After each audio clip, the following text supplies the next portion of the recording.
চট্টগ্রামের tiger pass এলাকার navy convention সেন্টারে বিয়ের ধুমধাম, রাজকীয় আয়োজনে জ্যাম লেগে গেছিল শহরেও। তবে সন্ধ্যা 7টার দিকে বৈষম্য বিরোধী ছাত্র আন্দোলনের অন্তত শতাধিক নেতাকর্মী নৌবাহিনী পরিচালিত কনভেনশন সেন্টারে গেলে পরিবেশ হয়ে ওঠে ভিন্ন রকম। এরপর সারা রাতের নানা ঘটনার মধ্যে বিশেষ ছিল চট্টগ্রাম উত্তর জেলা আওয়ামী লীগের সাবেক শিল্প ও বাণিজ্য সম্পাদক ফখরুল আনোয়ারকে গ্রেপ্তার এবং বৈষম্য বিরোধী ছাত্র আন্দোলনের নেতা কর্মীদের উপর নৌবাহিনী সদস্যদের লাঠি হাতে মারধরের অভিযোগ।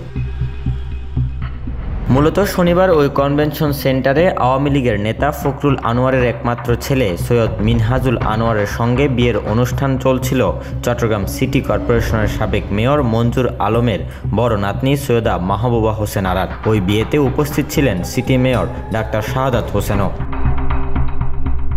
এদিন গ্রেপ্তার হওয়া আওয়ামী লীগ নেতা ফখরুল আনোয়ার ফটিকছড়ির সাবেক সংসদ সদস্য রফিকুল আনোয়ারের ছোট ভাই এবং সাবেক সংসদ সদস্য খাদিজাতুল আনোয়ার সনির চাচা সম্পর্কিত। প্রত্যক্ষদর্শীরা জানান, সন্ধ্যা 7টার দিকে বৈষম্য বিরোধী ছাত্র আন্দোলনের অন্তত শতাধিক নেতাকর্মী কনভেনশন সেন্টারে যান। প্রথমে তারা সেখানে ভোজে অংশ নেন। ঘণ্টাখানেক পরে সেখানে আরও প্রায় শতাধিক নেতাকর্মী আসেন। তাদের অনেকের হাতে ছিল লাঠি সোঁটা। রাত 9:30টার দিকে তারা বিভিন্ন স্লোগান দিয়ে এক পর্যায়ে ফখরুল আনোয়ারকে ঘিরে রাখেন। ওই সময় কনভেনশন সেন্টারের গেট বন্ধ করে দেওয়া হয়। পরে রাত 11টার দিকে ফখরুল আনোয়ারকে গ্রেপ্তার করে সেনাবাহিনী ও পুলিশের যৌথ টিম। তাকে নিয়ে যাওয়া হয় খুলশী থানায়। এ সময় ঘটনাস্থল থেকে সাবেক মেয়র মঞ্জুর আলম সরে পড়েন বলে জানা গেছে।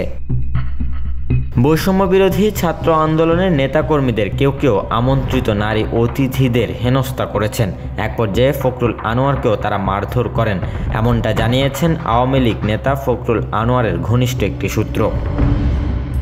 অন্যদিকে বৈষম্য বিরোধী ছাত্র আন্দোলনের নেতাকর্মীদের পক্ষ থেকে অভিযোগ উঠেছে, কনভেনশন সেন্টারের ভেতরে নৌবাহিনীর সদস্যরা লাঠি হাতে তাদের মারধর করেছেন।